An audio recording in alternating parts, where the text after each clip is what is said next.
On November 30th in the year 1896, two boys were riding their bicycles along a beach at Anastasia Island in St. Augustine, Florida, and they came across a sea creature that had washed ashore dead. And this creature had a round body and the stumps of 8 tentacles sticking out of it. Now, let's see, do we have any children here? Joseph, thank you for raising your hand. Wonderful. Joseph, can you tell us what animal lives in the sea that has a round body and 8 tentacles? Octopus. Very easy, an octopus, of course. Anyone knows that. The only problem with this so-called octopus was that the remains that were there weighed 5 tons. And these tentacles had a diameter of 18 inches. That's about this far around. And the stump of the longest tentacle left was 25 feet long. And they figured out when this creature was alive, it had a tentacle span from tip to tip of 200 feet. It's 2/3 of a football field long. Obviously, this was a giant octopus. Now, sailors for centuries had always told these stories of a giant octopus coming out of the depths and reaching up and trying to drag ships down, but people always dismissed it as the stories of men who had been at sea way too long. But here you had something obviously very big, so maybe we finally had proof of the giant octopus. Well, some scientists were called to come and examine these remains to see what they thought of them. And scientists sometimes can be very strange, especially when it comes to mythical creatures. Anything from giant octopus to Bigfoot or the Loch Ness Monster. They always seem to not want to be the ones that found the proof or claim, the giant octopus exists, because they might lose their credibility in the world, especially since they had this giant octopus. They had gathered some of the material from it, and they had photos, but by the time they got there, the thing had washed back out to sea. Well, they did experiments, looked at the pictures, and tried to get them in the size frame of everything to get perspective based on what's in the background. And they did experiments on the tissues that were saved. And they looked at it, and all they could find of it, everything that happened was it seemed like it was an octopus. But they were afraid of that. They were afraid of losing their credibility in the scientific world. So they looked for something else that could explain this. They thought right away, well, maybe it was a giant squid.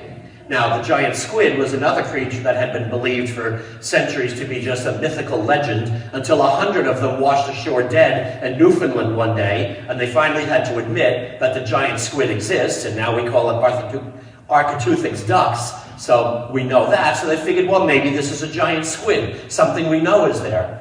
Except the squid doesn't have a round body, it has an arrow-shaped body and 10 tentacles. And the cell structure of this creature was not the same thing of a squid. So they looked for anything else that they could come up with, and there was nothing that seemed to fit the bill. They finally had to give a report, but they were afraid to admit that this was a giant octopus. They didn't want to lose their credibility. So the official report that they wrote up of this 5 tons of creature with a round body and 8 tentacles sticking out were the remains of a whale. A whale with tentacles? When was the last time you saw a whale with tentacles? Guys, what's wrong with you? You've got 5 tons of the stuff stinking in the hot Florida sun. You've got the evidence right there. How hard is it for you to believe that the giant octopus exists? Why won't you believe it? What are you, blind? For centuries, the Jewish people were waiting for God to send the Messiah to them. It was the heart of all of their prayers every Sabbath in the synagogue. Lord, send us the Messiah. Send us the Messiah, over and over again. And the prophets and other writings gave them all the clues, all the prophecies about what the Messiah would be like when he came along. And lo and behold, Jesus comes on the scene and fulfills every single prophecy written about him in all of the scriptures. And people were running around following him and saying, hey, look, this has to be the Messiah. Look at everything he's done. And the chief priests saw all the evidence and said, nah, not him. Can't be. And you have to look at them and say, hey guys, what gives here? Why do you have such a hard time believing that Jesus is the Messiah? You've been praying for it. You've asked God to send him to you. He's fulfilled everything that the prophets said he would do. And people are leaving sin behind. Blind people are being healed and so many other things. People are glorifying God again. This man is doing wonderful things, and you don't want to admit that he's the Messiah. Why can't you accept that Jesus is the Messiah? What are you, blind? Not physically. It's not that they didn't have enough evidence to believe it. Oh, it was right there before their faces. The problem was they were afraid of the ramifications. Just like those scientists who were afraid to admit that it was a giant octopus because they might lose their credentials in the scientific world, so the Pharisees were afraid to admit that Jesus was the Messiah for a very simple reason. Jesus had called them out on some of the things they were believing and doing, and he even called them hypocrites. And he said, you're not leading the people properly. In other words, they would have had to admit that they were wrong, and they would not do that. And so, even though they had all the evidence they needed, they rejected Jesus because he wasn't working the way they wanted him to work. And of course, that sets up everything that's going to lead into the next few weeks, right until we get into the Holy Triduum, of the opposition between Jesus and the chief priests, the leaders of the people. It wasn't that they couldn't believe in Jesus. They had the evidence right there. They were afraid. They could not change. They had too many preconceived notions about what the Messiah was supposed to be and supposed to do, and Jesus wasn't working their way, and so they rejected him, rather than changing and allowing him to work his way and say, all right, teach us, Lord, then what we should do. And we see in this beautiful story here of the man born blind how the Pharisees' blindness is clear for everyone to see. And Jesus works in this beautiful thing. We see a lovely paradigm going on here. As the man who was born blind goes from blindness to full faith in Jesus, the Pharisees are dropping, going to total spiritual blindness. Notice the man born blind. In fact, this is one of the miracles that the man never asked Jesus to heal him. Jesus just did it on his own. And the first thing he notices, he's healed from his blindness. And they ask him, who healed you? That man they call Jesus. That's all he knew about him, that guy called Jesus. Okay, then little by little they ask him about, what do you think of him? He's a prophet. Well, he must be a sinner. I don't know if he's a sinner. I only know he healed me. Well, how did he do it again? Oh, why are you still asking me? I told you once. Do you want to believe in him now? Well, we don't know where this man is from. We know where Moses is from. And then he starts preaching to the Pharisees. And he's defending Jesus. We know that if someone comes from God, he cannot do deeds such as this. He must be from God. And when they have no answer left, they dismiss him. They bully him. What? You're steeped in sin from your birth, and you're giving us lectures? And they threw him out bodily.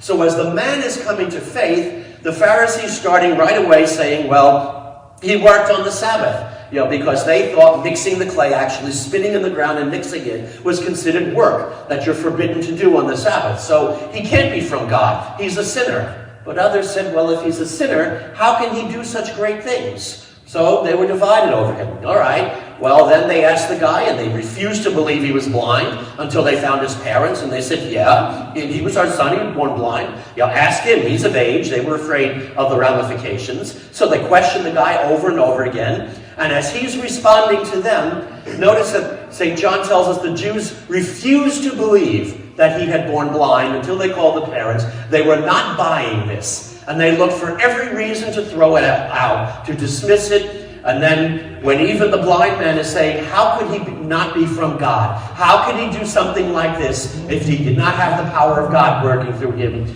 And they resort to the oldest tactic of all, bullying.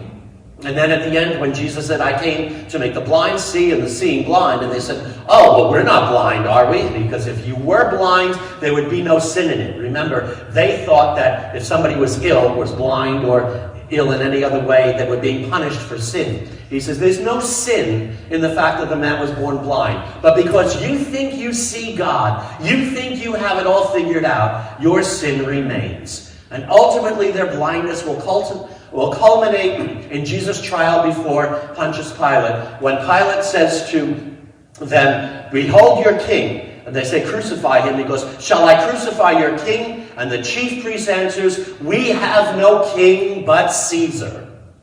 Blasphemy. They should have said, we have no king but God. So the chief priest committed the blasphemy that they were accusing Jesus of doing in front of everyone, denied the Lord and said, Caesar is our only king.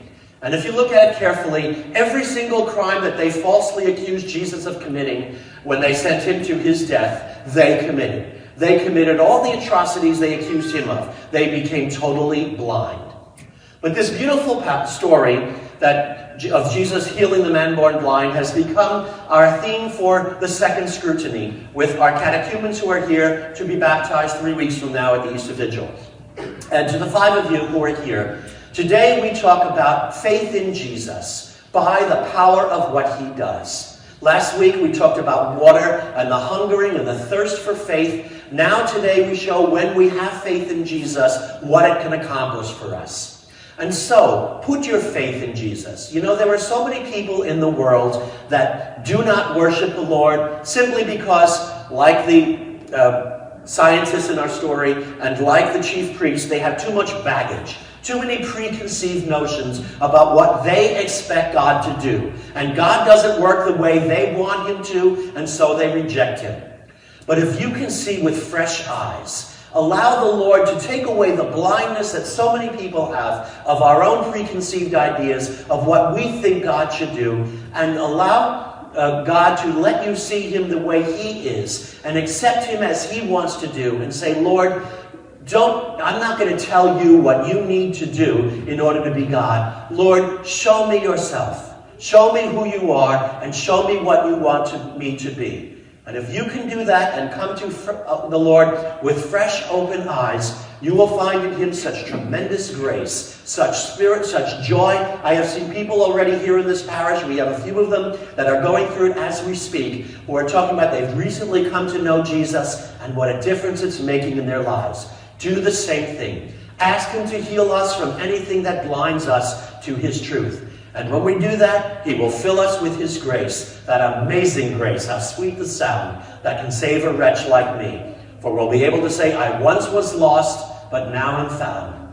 I was blind, but now I see. May Jesus Christ be praised, now and forever. And now our